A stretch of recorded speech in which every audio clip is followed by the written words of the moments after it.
Covering an area of around 500,000 hectares, the Danube Delta is the second largest river delta in Europe. The largest is in Romania, and the delta also extends into Moldavia and the Ukraine.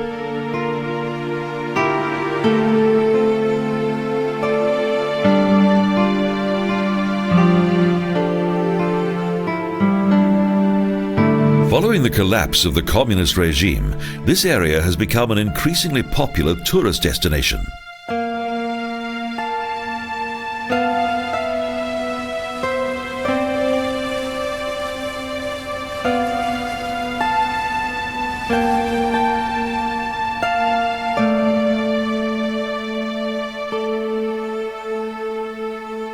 With its unique network of interconnected ecosystems, the Danube Delta is one of the most important sanctuaries for more than 300 species of bird, as it contains an abundance of food as well as providing a good nesting area in a totally natural environment.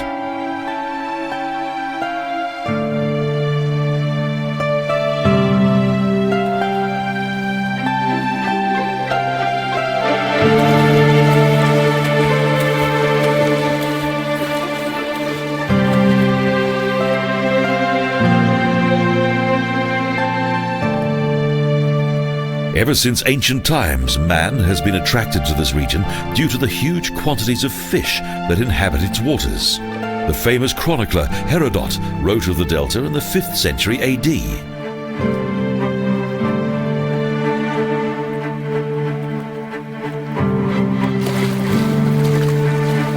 The region's most important fish are sturgeon, carp, and catfish.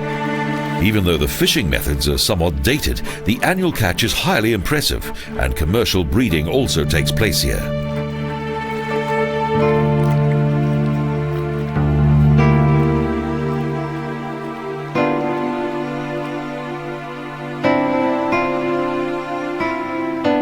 Due to the large numbers of birds that fly above the waters of the Danube, it is difficult to believe that its magnificent landscape has been the subject of much exploitation.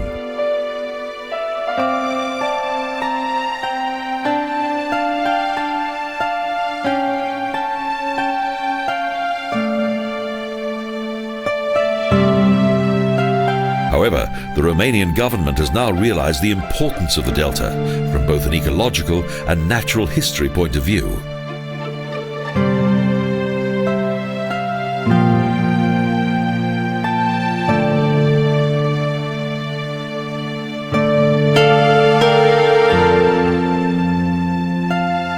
As one of the last and greatest natural landscapes in Europe, the estuary of the Danube is a unique complex of various habitats.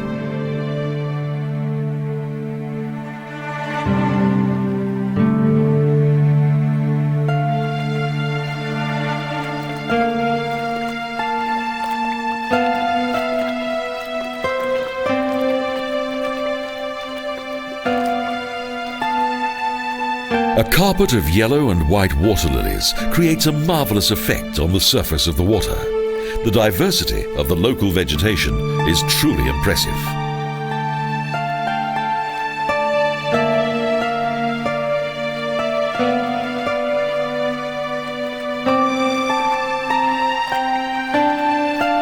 A total of more than 1,100 varieties of plant indicates that despite its previous exploitation, the region's ecology has remained intact.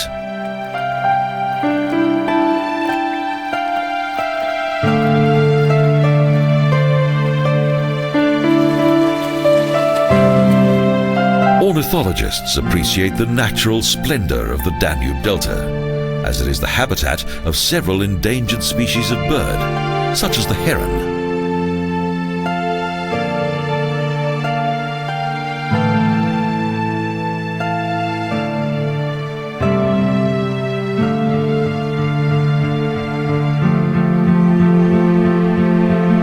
From an historical point of view, today's delta is a relatively young region. During the Ice Age of 100,000 years ago, this land had only just been formed.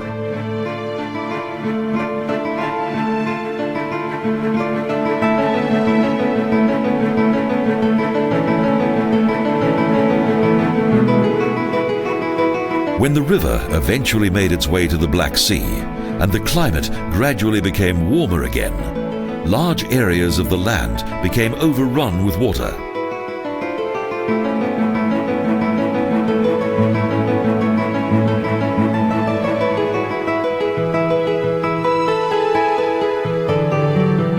On the shoreline, the remains of what were once dams known as grinds are still used as pasture land by the local fishermen for their animals.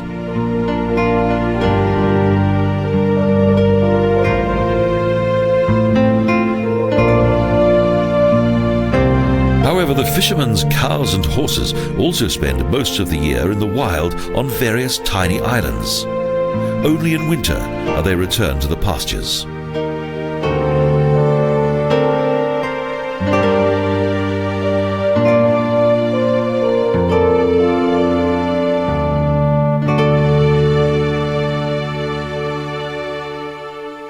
The honey of the local beekeepers is of exceptional quality. But for many generations, it's fishing that's been this area's most important natural resource.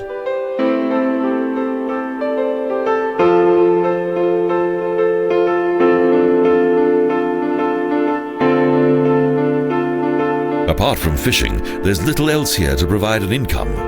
Thus, many leave the region to find work in the cities.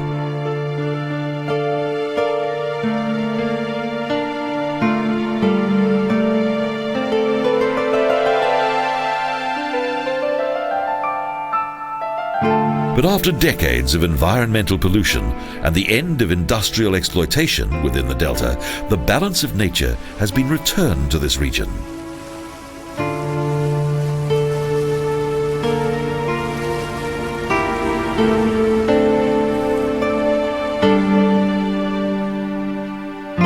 These traditional reed huts indicate the simple and arduous way of life of the local population, who, despite their modest lifestyle, still consider this to be their true home.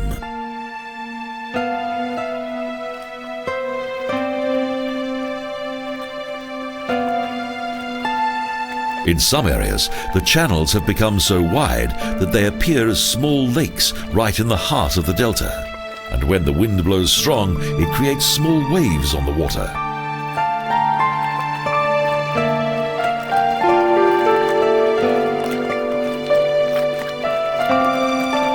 The influence of the migratory birds that carry the seeds of many exotic plants to the delta is particularly apparent within the dense vegetation and forests of Letier.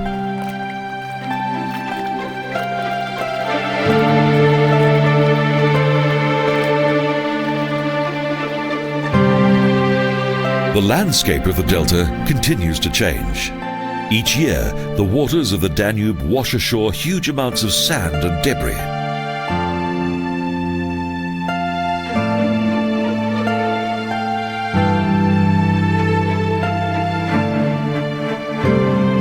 Thus, the river relentlessly creates more dry land, while the water-covered areas continue to extend across this exceptional natural habitat.